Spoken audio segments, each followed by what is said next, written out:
감사하신 주님, 모세를 이집트 땅에 보내신 후에 힘들고 어려운 상황을 만났을 때 하나님께서는 나는 주다, 나는 여호와다라고 말씀하시면서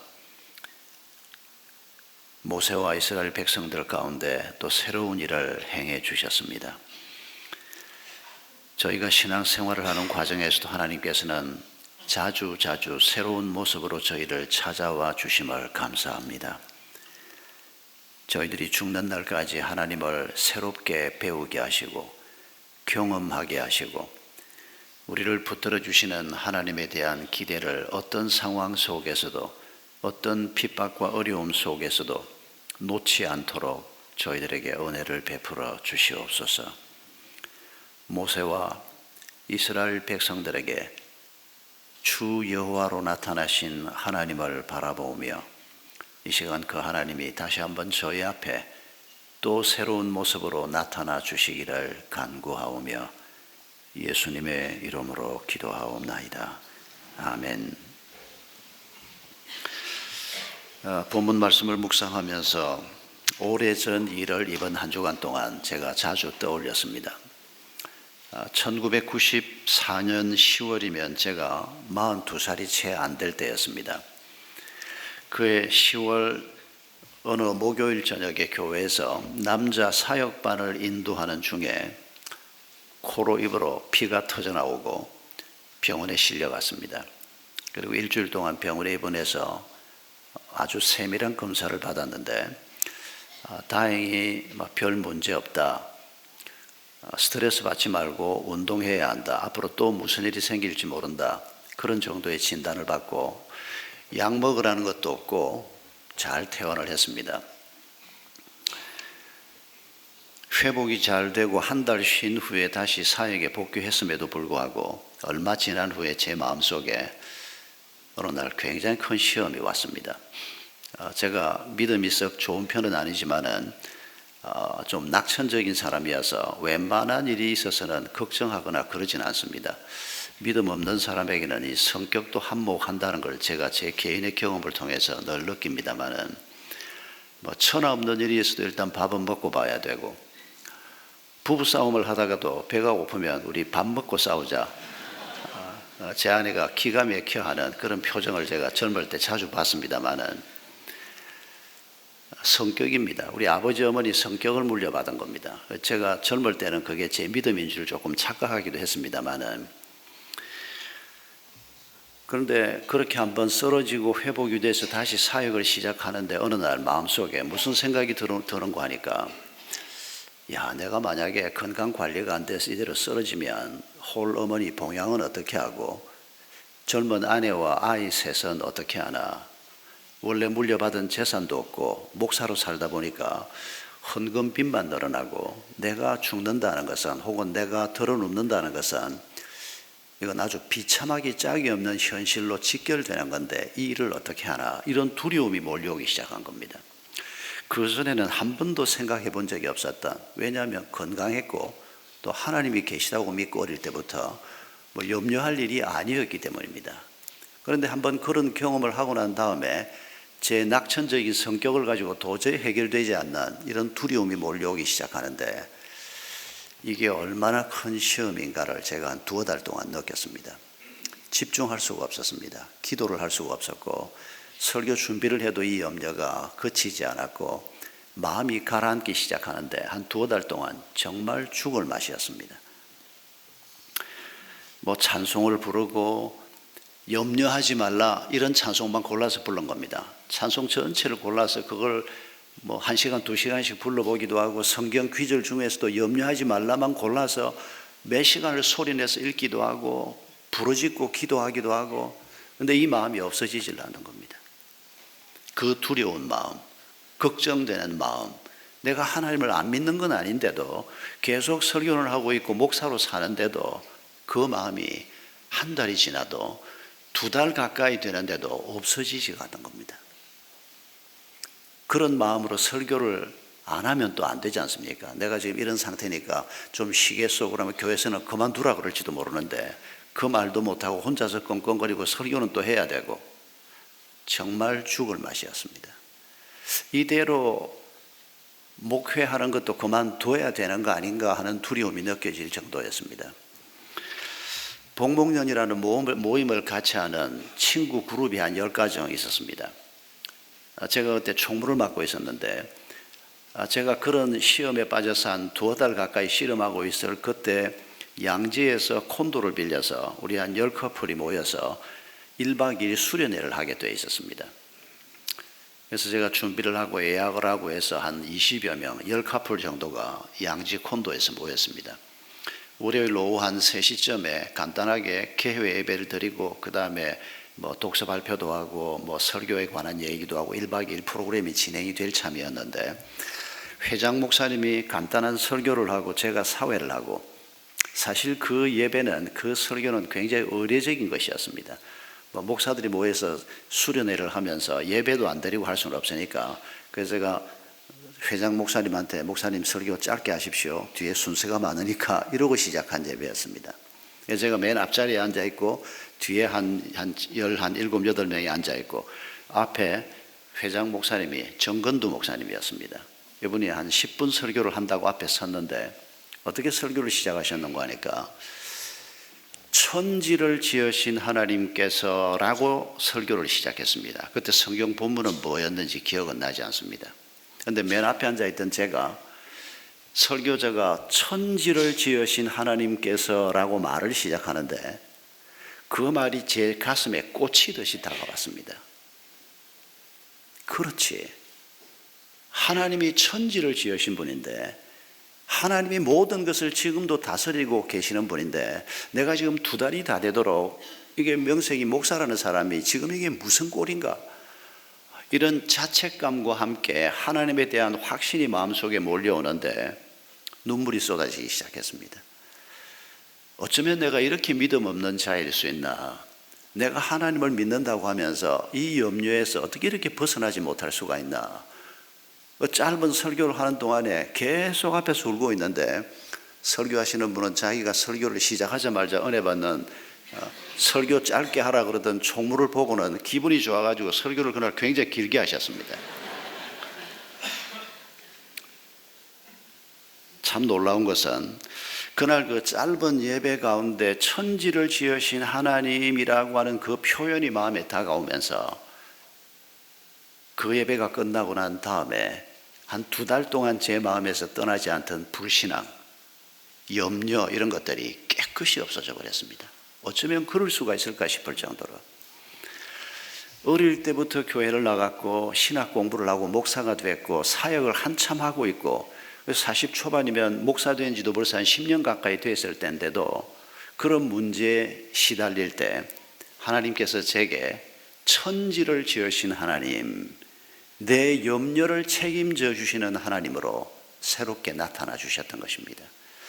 사실 표현은 그렇게 말하면 옳지는 않습니다. 하나님이 새롭게 나타나신 게 아니고 내가 하나님을 새롭게 발견한 것입니다. 그 하나님은 이전에도 계셨고 그 하나님은 계속해서 나와 함께 계셨는데도 내가 그 하나님을 미처 내 마음속에 받아들이지 못하고 염려하고 있었던 것입니다.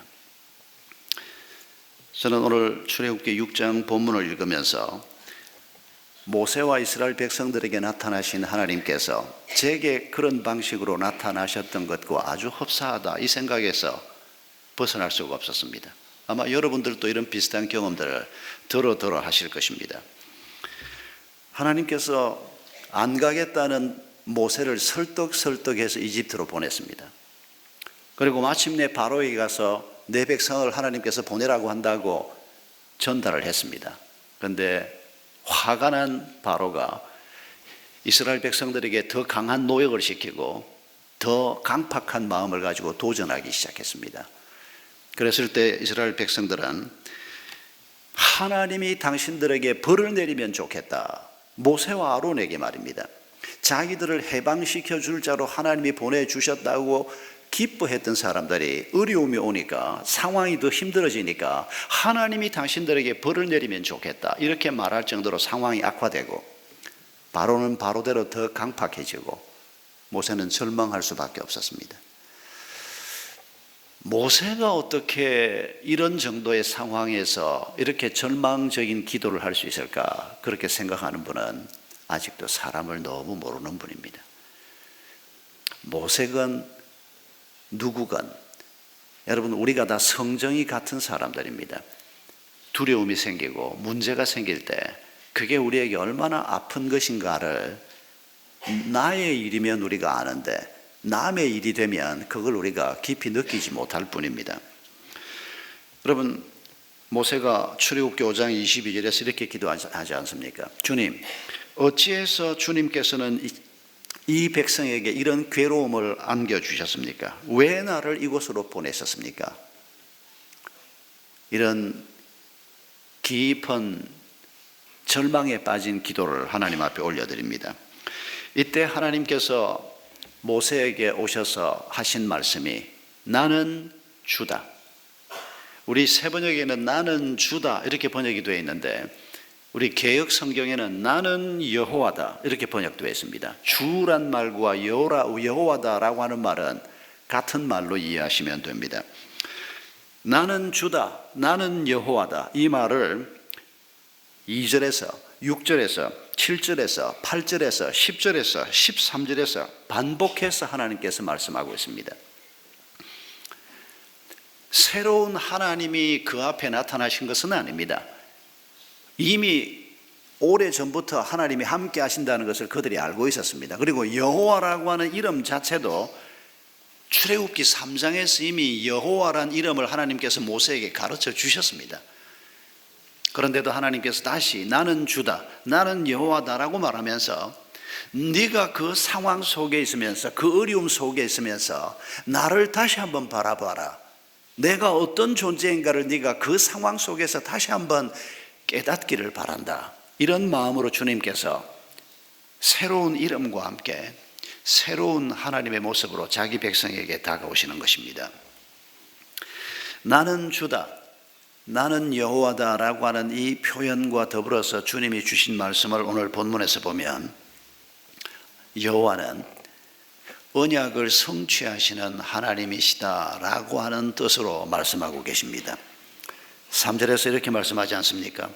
내가 아브라함과 이삭과 야곱에게 전능의 하나님으로 나타났으나 나의 이름을 여호와로는 그들에게 알리지 아니하였고, 개역 성경으로 제가 읽었습니다.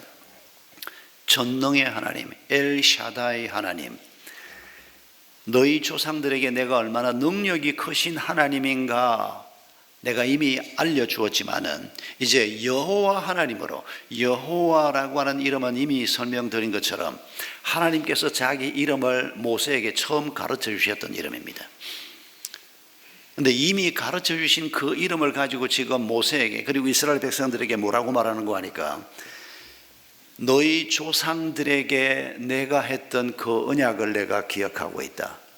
너희들이 지금 고통받고 있고 너희들이 지금 괴로워하고 있지만은 내가 일찍이 너희들에게, 너희 조상들에게 언약했던 그 언약을 기억하고 그 언약을 이루는 하나님, 그가 바로 나다. 그가 바로 나 여호와다. 이렇게 말씀하고 계시는 것입니다. 여러분, 하나님께서 이스라엘 백성들에게 약속하셨던 이 약속을 우리가 조금 우리에게 좀 일반화된 표현으로 바꾸어서 우리가 생각해 본다면 하나님이 우리의 인도자, 하나님이 우리의 하나님이 되시고 우리는 그분의 백성이 되는 언약, 관계, 그걸 하나님께서 우리에게 약속하고 있는 것입니다. 왜 내게 이런 힘든 일들이 계속되는가? 오늘 이스라엘 백성들이 바로 그런 힘든 상황에 있었습니다마는 언약을 받은 하나님의 백성이라고 해서 고통이 없다, 힘든 일이 안 생긴다, 그렇지 않습니다. 하나님의 언약을 가지고 있는 사람들이고, 그리고 이제 바로에게 모세와 아론을 보내서 이스라엘 백성들을 지금 가나안 땅으로 인도해 가시는 일이 확정되어 있고 그 방향으로 일이 이루어지고 있지만은 고난 없이 그 일이 이루어진다고 주님은 약속하지는 않았습니다. 우리에게 생기는 모든 고난과 고통은 피할 수 없는 일입니다. 그래서 우리가 이 땅에 살면서 하나님을 알고 난 다음에 고통 없이 남은 생을 살게 해주십시오. 그런 기도는 아예 안 하는 게 좋습니다. 해봐야 이루어질 가능성이 없기 때문입니다. 오히려 우리가 해야 될 기도는 뭔가 하니까 하나님의 백성으로 사는 나도 예수 안 믿는 사람처럼 교통사고가 날 수도 있고 병이 들 수도 있고 관계 어려움이 생길 수도 있고 우리도 실수합니다. 그래서 여러 가지 고통이 우리에게 찾아올 수밖에 없습니다. 그거 없게 해달라고 기도하는 것은 아무 의미가 없습니다. 오히려 우리의 기도는 우리에게 고통이 올 수밖에 없지만은 다른 사람의 잘못으로 인해서 내가 고통을 겪을 수도 있고 인류 역사 속에 계속해서 쌓여온 구조적인 악이나 잘못 때문에 내가 오늘 고통을 받을 수도 있고 내가 실수해서 고통을 받을 수도 있습니다. 그러나 하나님께서는 우리를 그 고통에서 구해내겠다고 약속하고 계십니다. 그 고통을 이길 수 있는 자가 되게 하겠다고 약속하고 계십니다. 여러분, 하나님께서 우리가 어떤 상황 가운데 있든지 하나님이 나의 왕이 되시고 하나님이 나의 하나님이 되시고 내가 하나님의 백성으로 살아가는 이 삶을 하나님께서 우리에게 약속하고 계시는 것입니다. 6절에 구하여 내겠다라고 하는 표현은 개정 번역에는 속량하겠다라고 번역되어 있는 단어입니다. 이 단어는 역사가 깊은 단어입니다. 이 단어는 고엘이라고 하는 단어인데 고엘은 가령 내 가문에 어떤 사람이 어려움을 당했다. 가령 그 어려움 중에서 살인을 당했다. 그럴 때 이 고엘 가장 가까운 친척이 그 억울한 죽음의 보복자가 돼서 살인자를 찾아내야 하는 이 기업 물을 자로 자주 번역되기도 하는 그 단어가 바로 고엘입니다. 속량하겠다라고 하는 단어입니다. 옛날에 사법제도가 요즘처럼 발달되어 있지 않을 때 아닙니까? 누가 내 형제를 죽였는데 분명히 복수를 해야 하고 그 사람이 그 죄값을 갚게 해야 하는데 그걸 정부가 제대로 하지 못하고 마을의 어른들이 제대로 하지 못하니까 가장 가까운 가족이 책임을 지고 그 억울한 죽음에 대한 피해 복수자가 되는 이게 고엘이요. 또 남편이 죽었는데 아들이 없습니다. 그러면 그 부인은 살 길이 없습니다. 친척 중에서 가장 가까운 기업 물을 자가 그 부인과 결혼을 해서 아들을 낳게 해서 그 아들이 아버지의 이름으로 되어 있는 모든 재산을 물려받아서 어머니와 함께 살 수 있게 해주는 기업 물을 자가 바로 고엘입니다. 이 표현이 우리가 잘 아는 룻기 3장 12절에서 보아스가 룻에게 나는 기업 물을 자이지만은 그러나 기업 물을 자로서 나보다 더 가까운 사람이 있으니 라고 안타까운 마음으로 룻에게 얘기하던 장면이 있습니다. 그게 바로 고엘입니다. 그런데 지금 하나님께서 하나님 자신이 자기 백성에 대해서 고엘이 되겠다는 것입니다. 너희가 억울한 일을 당했을 때 내가 그 억울함을 풀어주는 고엘과 같은 역할을 가장 가까운 친척이 해야 할 그 역할을 내가 여호와인 하나님이 너희를 위해서 그 일을 하겠다는 것입니다. 너희가 자식이 없어서 고통스럽든지 병들어서 어려움을 당했든지 압제하는 왕이 있든지 어떤 상황 가운데 있든지 내가 너희 하나님이 돼서 너희를 인도해내고 너희를 지켜주고 너희에게 하나님의 샬롬이 있도록 하는 너희의 하나님이 될 것이고 너희는 내 백성이 될 것이다. 바로 이런 표현이 6절에 나오는 구하여 낸다, 속량한다 라고 하는 단어 속에 담겨져 있는 하나님의 마음입니다. 여러분, 육체에 고난이 있다고 해서 우리가 하나님의 언약을 잊어버린다면 하나님께서 애써서 나는 주다, 나는 여호와다 라고 자기 백성을 향해서 선포했던 이 말을 무효로 만드는 어리석은 자가 되는 것입니다. 내게 어떤 어려운 문제가 생겼을 때 또 예수 믿는 어떤 동료가 내게 고약한 짓을 해서 이거 믿어야 되나 말아야 되나 이런 상황에 우리가 빠질 수도 있습니다. 우리의 믿음을 흔들고 우리 마음속에 하나님의 흔적을 지우려고 하는 사탄의 괴계는 여러 가지 방식으로 나타납니다. 여러분, 어떤 상황이 우리에게 벌어지든지 간에 오늘 이스라엘 백성들이 고난이 올 때 하나님의 언약에 대해서 마음이 흔들리는 장면을 보지 않습니까? 심지어 모세마저도 고난이 오니까 하나님이 왜 나를 보내셨습니까? 이런 표현을 하고 있습니다마는, 이 표현을 우리에게 그대로 보여주시는 것은 그러지 말라는 것입니다. 고난이 와도 나는 너희 하나님이 될 것이고 내가 너희를 그 고난에서 빼내겠다고 하나님께서 약속하고 계시고, 그리고 실제로 이 백성을 빼내는 얘기를 우리에게 지금 들려주고 계시는 것입니다. 여러분, 하나님께서 우리에게 주신 언약을 오늘 새삼 다시 한번 확인해 보고 싶은 것이 무엇입니까? 저는 역시 가장 중요한 언약은 에베소서 1장 4절에 있는 말씀처럼 우리 한 사람 한 사람을 거룩하고 흠이 없는 하나님의 사람으로, 하나님을 닮은 사람으로 세우시겠다고 하는 언약이 가장 중요한 언약 중 하나라고 생각합니다. 에베소서 5장 26절 27절에 있는 것처럼 우리 부부가 만든 가정을 흠도 티도 없는 하나님의 영광스러운 교회로 세우겠다고 말씀하신 하나님의 언약이 우리가 오늘 다시 한번 붙들어야 될 중요한 언약이라고 생각합니다. 우리 공동체를 이 세상의 빛으로, 이 세상의 소금으로 하나님께서 세우시겠다고 한 언약을 우리가 함께 붙들어야 할 것입니다. 그런데 이런 하나님의 언약이 우리에게 있지만은 현실은 만만치 않습니다. 우리 앞에 바로가 버티고 있고, 우리에게 하나님의 언약을 가지고 길을 간다고 해서 고난이 슬그머니 자취를 감추는 이런 일이 벌어지는 것이 아니고, 오히려 더 큰 고난이 우리 앞에 버티고 서 있을 수도 있습니다.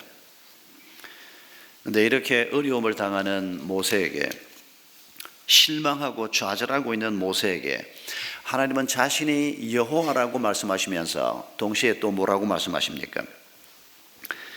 이집트의 왕 바로에게 다시 가라고 11절에서 말씀하십니다. 그랬을 때 모세가 이렇게 말합니다. 이스라엘 자손도 저의 말을 듣지 않는데 어떻게 바로가 저의 말을 듣겠습니까? 그렇게 한탄합니다. 그러나 하나님께서 모세를 격려하고, 그리고 모세 얘기를 읽는 우리를 격려하시는 그 이후의 얘기들을 우리가 발견할 수가 있습니다. 이를테면 6장 14절 이하의 족보 얘기가 나옵니다. 그런데 이 족보는 굉장히 독특한 방식으로 기록되어 있습니다. 12지파의 족보가 다 기록되어 있는 게 아니고 세 지파만 기록되어 있습니다. 시몬 지파, 르우벤 지파, 그리고 레위 지파입니다. 12지파를 다 소개하려고 하는 게 아닙니다. 그리고 르우벤, 시몬 지파는 간단하게 언급을 하고, 레위 지파, 그 중에서도 모세, 아론을 중심해서 기록을 하고 있습니다. 여러분, 족보를 지금 하나님께서 기록하기에 적합한 위치가 아니라는 생각이 안 듭니까? 지금 바로는 고집을 부리고 있고, 이스라엘 백성들은 모세가 전하는 말을 듣지 않고 있고, 모세는 지금 좌절하고 하나님 앞에 이제 못 가겠습니다 그러고 있는 그 다음 얘기에다가 모세와 아론의 족보 얘기를 기록하고 있습니다. 이건 차라리 저 뒤로 빼서 열재앙이 다 끝나고 난 다음에 이스라엘 백성들이 영광스러운 출애굽을 한 다음 쯤에 기록을 하면, 모세와 아론이 이 출애굽을 위해서 이렇게 귀하게 사역을 했던 사람이다, 그 자리쯤이 적당할 것 같은데 왜 하필이면 여기다가 기록을 했을까? 여러분, 모세와 아론이 이런 사역의 부름을 받은 것은 전적인 하나님의 은혜였습니다. 그리고 지금 하나님이 맡겨주신 길을, 사명의 길, 하나님의 목적을 안고 살아가는 이 길을 걸어가는 것도 전적인 하나님의 은혜였음을 우리에게 말씀하고 있는 겁니다. 그리고 하나님이 절대로 포기하지 않을 것을 말씀하고 있는 겁니다. 모세가 좌절을 해도, 바로가 난리를 쳐도, 이스라엘 백성들이 죽느니 사느니 해도 너희들이 옳지 않다, 내가 너희를 구원할 것이고 바로는 굴복할 것이고, 모세와 아론 너희들은 내가 인도하는 길을 계속 걸어갈 수 있도록 내가 너희 하나님이 되겠다, 내가 너희의 여호와가 되겠다, 그런 마음이 이 족보에 담겨 있는 것 아닌가 하는 묵상을 해보게 되는 것입니다. 그리고 이 족보 다음에 7장 1절 2절을 보면 하나님의 폭탄 선언 같은 놀라운 격려의 말씀이 나옵니다. 못 갑니다. 바로가 어떻게 내 말을 듣겠습니까? 그렇게 좌절하고 있는 모세에게 하나님이 말씀하십니다. 7장 1절 2절 주님께서 모세에게 말씀하셨다. 보아라, 나는 네가 바로에게 하나님처럼 되게 하고 순종하고 내 몸이 쪼개지는 한이 있더라도 하나님 가겠습니다. 그런 모세를 향해서 하나님이 이렇게 말씀하는 게 아니고 못 갑니다, 못 갑니다라고 이렇게 절망하고 있는 모세를 향해서 하나님께서 네가 그렇게 강해 보이는 바로, 네가 그렇게 두려워하는 바로, 이 세상에서 가장 큰 자 같아 보이는 바로라도 그 바로에게 네가 하나님처럼 보이게 하고 너의 형 아론이 너의 대언자가 되게 하겠다. 너는 내가 너에게 명한 것을 너의 형 아론에게 말해 주고 아론은 그것을 바로에게 말해서 이스라엘 자손을 그 땅에서 내보내 달라고 해라. 여러분, 출애굽 사건은 이렇게 이루어진 사건입니다.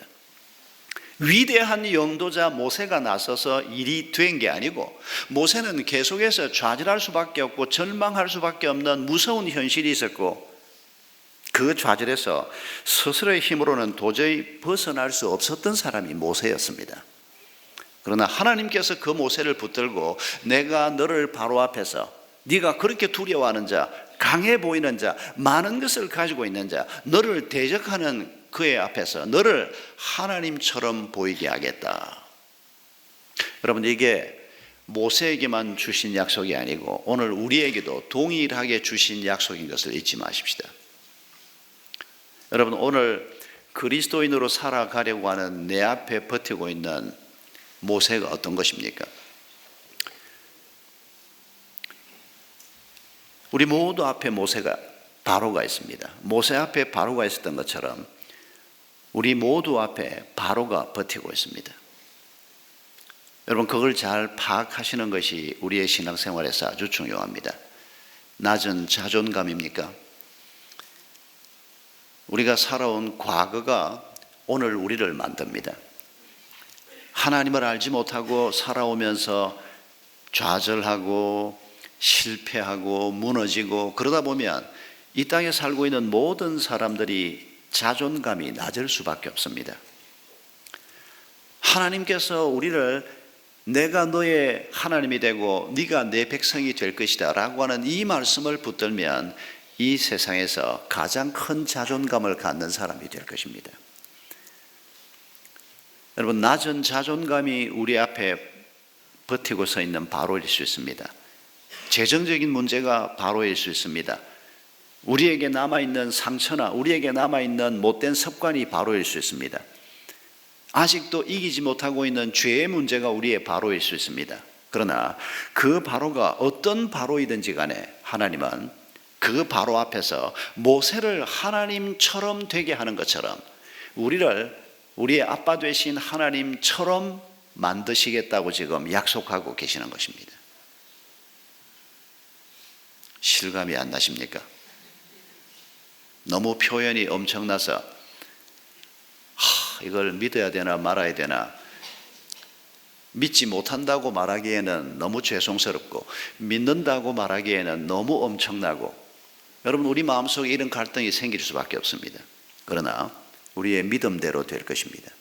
여러분, 하나님께서 우리를 모세를 쓰신 것처럼 바로 앞에 하나님처럼 우리를 쓰시기를 원하는데, 우리가 이 믿음을 가지고 나아가지 못하면, 그리고 불평하고 원망하고 좌절하고, 불평하고 원망하고 좌절하는 것은 모세가 그랬던 것처럼 우리도 할 수밖에 없습니다. 그러나 그 불평의 마지막에, 그 좌절의 마지막에 하나님이 주신 이 약속의 말씀을 붙들 때 우리는 그 자리를 벗어날 수가 있는 것입니다. 만약에 우리가 이런 하나님을 붙들지 못하면 내가 계속 예수를 믿는 자로 이름은 남아있을지 몰라도 우리는 그 불평의 자리에서 벗어나지 못하고 원망의 자리에서 벗어나지 못하고 하나님의 샬롬을 누리지 못하고 살게 될 것입니다.